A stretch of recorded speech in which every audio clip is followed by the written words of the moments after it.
ከአጨቃጫቂው የንብረት ማስመለስ አዋጅ ጋር በተያያዘ አዲስ መረጃ አግኝተናል። በዚህም መሰረት የንብረት ግብይቶችን የሚከታተል ቡድን መቋቋሙ ይፋ ተደርጓል። ቡድኑ ማን ምን ገዛ፣ እንዴትስ ንብረቱን ገዛ በሚለው ላይ የሚያተኩር መሆኑ ታውቋል። በሌላ መረጃ ደግሞ መኪናዎች ተመሳሳይ ቀለም ሊቀቡ መሆኑን ሰምተናል። ይህ ውሳኔ መንግስት በተለያየ መልኩ ገንዘብ ለማግኘት ከሚያደርጋቸው እንቅስቃሴዎች ውስጥ አንዱ ነው በሚል ትችት ቀርቦበታል።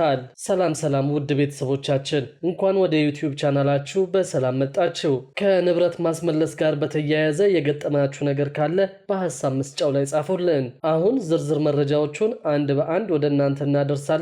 እስከ መጨረሻው አብራችሁን ቆዩ።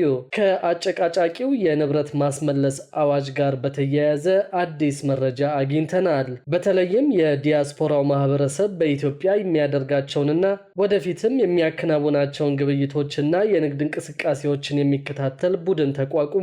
የንብረት ማስመለስ አዋጅ መጽደቁን ተከትሎ በዲያስፖራው ማህበረሰብ ላይ አተገባበሩን የሚመራና የሚያስፈጽም ቡድን መቋቋሙን የደረሰ መረጃ ይጠቁማል። ቡድኑ ማን ምን ገዛ፣ እንዴትስ ንብረቱን ገዛ በሚለው ላይ የሚያተኩር ነው ተብሏል። ይህም ዲያስፖራው በሀገር ቤት ንብረት ለማፍራት የሚያደርገው እንቅስቃሴ ላይ እንቅፋት እንደሚፈጥር ተገልጿል። አዲስ የተቋቋመው ቡድን ውጭ ሀገር ሆነው ቤትና ሌላም ንብረት የሚገዙ ዲያስፖራዎችን እንቅስቃሴ በጥልቀት የሚከታተል መሆኑ ተነግሯል። ከዚሁ ጋር በተያያዘ በአዲሱ የንብረት ማስመለስ አዋጅ አንድ ሰው ያለው ንብረትና የነበረው ገቢ ካልተመጣጠነ ወደ ፍርድ ቤት ከማምራቱ በፊት በቅድመ ክስ ስርዓት እንደሚጠየቅ የፍትህ ሚኒስትር አስታውቀዋል። የንብረት ማስመለስ አዋጅን በተመለከተ የአዋጁን ዓላማ፣ መሰረታዊ ይዘቶች እንዲሁም ደግሞ ቀጣይ አተገባበርን በተመለከተ የተፈጠሩ ብዥታዎችን ለማስተካከል በሚል የፍትህ ሚኒስቴር መግለጫ ሰጥቷል። በኢትዮጵያ ይህ ህግ ከመውጣቱ በፊት በወንጀል የተገኘ ሀብት ማስመለስን በተመለከተ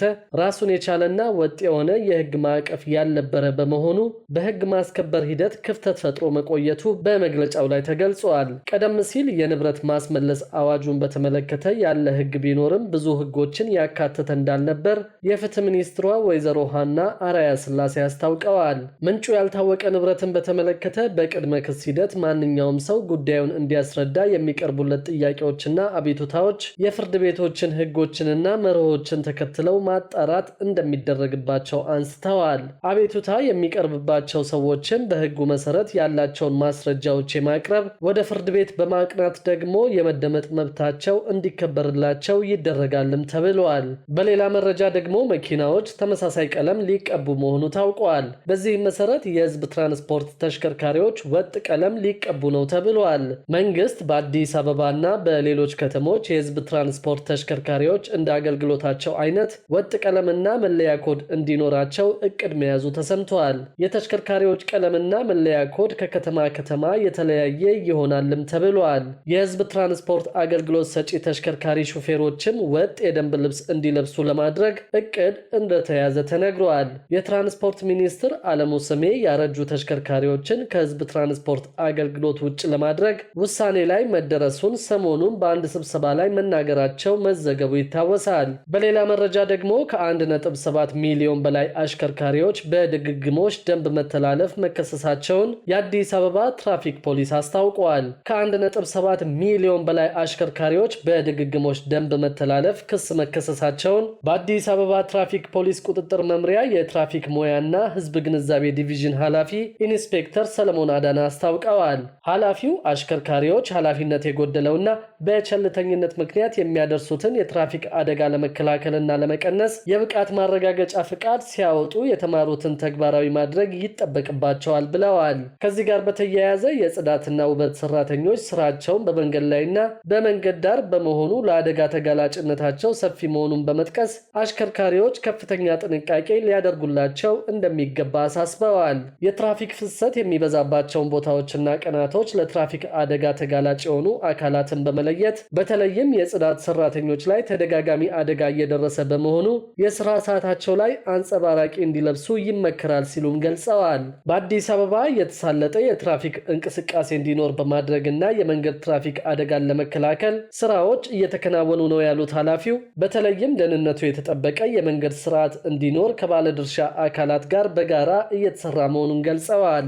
ቢሮው ለትራፊክ አደጋ መንስኤ የሚሆኑ ጉዳዮች ላይ በተለይ ጠጥቶ ከማሽከርከር፣ የመንገድ ደህንነት ሁኔታና ከፍጥነት ቁጥጥር ጋር ተያይዞ ሰፋፊ ስራዎችን እየሰራ መሆኑን አስታውቀዋል። አንድ ግለሰብ ወይም አንድ ተቋም ብቻ የመንገድ ትራፊክን ከመከላከልና ከመቆጣጠር አንጻር ሙሉ በሙሉ በቂ ነው ማለት ስለማይቻል አጋር አካላት የበኩላቸውን አስተዋጽኦ በመወጣት ድጋፋቸውን አጠናክረው መቀጠል ይገባቸዋል በማለትም ኃላፊው መልእክታቸውን አስተላልፈዋል። በሌላ በኩል ደግሞ መብራት ያላበራ የንግድና የመኖሪያ ቤት ቅጣት ይጠብቀዋል ተብለዋል። በአዲስ አበባ ከተማ በመንገድ ዳር የሚገኙ የንግድ ወይም አገልግሎት ሰጪ ተቋማት ከምሽት 12 ሰዓት እስከ ንጋት 12 ሰዓት ድረስ የውጭና የውስጥ መብራት ካላበሩ እንዲሁም በምሽት ለአገልግሎት ክፍት መሆናቸውን የሚያሳይ በመብራት የሚሰራ ምልክት ካላስቀመጡ እስከ 10,000 ብር የሚደርስ ቅጣት ሊያስቀጣቸው የሚችል ደንብ የከተማዋ አስተዳደር ተግባራዊ ማድረግ ጀምረዋል። ደንቡ በመንገድ ዳር የሚገኙ ማናቸውም የአገልግሎት ሰጪ ተቋማት፣ የንግድ መደብሮች እንዲሁም መኖሪያ ቤቶች በህንጻቸው የፊተኛው ገጽ መብራት ወይም የፋሳድ መብራት የማስገባት ግዴታ ጥሎባቸዋል። አገልግሎት ሰጪዎች በምሽት የንግድና የትራንስፖርት አገልግሎት እንዲሰጡ ለማድረግ በቅርቡ የወጣውን ደንብ የከተማዋ ካቢኔ ያጸደቀው ባለፈው የካቲት ወር ነበር።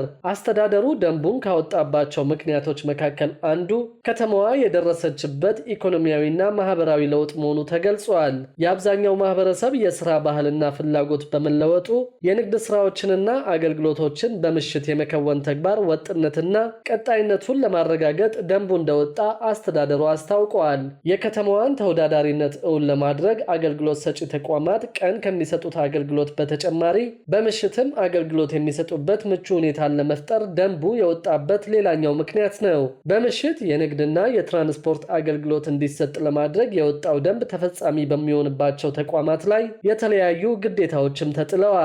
በዚህ መሰረት በከተማዋ መንገድ ዳር የንግድ ስራ የሚሰራ ማንኛውም የንግድ ተቋም ቀን ላይ የሚያካሂደውን የንግድ ስራ እንደተጠበቀ ሆኖ ዘወትር ማታ ከምሽቱ 12 ሰዓት እስከ ምሽቱ 3 ሰዓት ተኩል ድረስ የመቆየት ግዴታ አለበት። የንግድ ተቋሙ በምሽት ክፍለ ጊዜ የመግቢያ በሩን ዘግቶ አገልግሎት የሚሰጥ ከሆነ ደግሞ ክፍት መሆኑን የሚያሳይ በመብራት ወይም በኤሌክትሪክ የሚሰራ ምልክት በግልጽ በሚታይ ቦታ ላይ ማስቀመጥ እንደሚኖርበት በደንቡ ላይ ተደንግጓል። ከዚህ በተጨማሪ ተቋማቱ ያስገቡትን የውጭም ሆነ የውስጥ መብራት ከምሽቱ 12 ሰዓት ጀምሮ እስከ ንጋቱ 12 ሰዓት ድረስ ማብራት አለባቸው ተብሏል። በመንገድ ዳር የሚገኙ መኖሪያ ቤቶች ግን በተመሳሳይ የሰዓት ገደብ ውስጥ እንዲያበሩ የሚገደዱት የውጭ መብራታቸውን ብቻ እንደሆነ በደንቡ ላይ ሰፍሯል። በአዲስ አበባ የሚገኙ የንግድ ቤቶችና አገልግሎት መስጫ ተቋማት እስከ ንጋት ድረስ የሚያበሯቸው ስታንዳርዳቸውን የጠበቁ መብራቶች ሰላምና ጸጥታን ለማረጋገጥ አጋዥ መሆናቸው ተገልጿል። መብራቶቹ የአካባቢውን ውበት ይበልጥ የሚያደምቁና ህብረተሰቡ ለመዝናናትና እረፍት ለማድረግ የሚያዘወትራቸው ተመራጭ ቦታዎች እንዲሆኑ ለማድረግ እስከ ንጋት ድረስ መጥፋት እንደሌለባቸው ደንቡ ያስገነዝባል።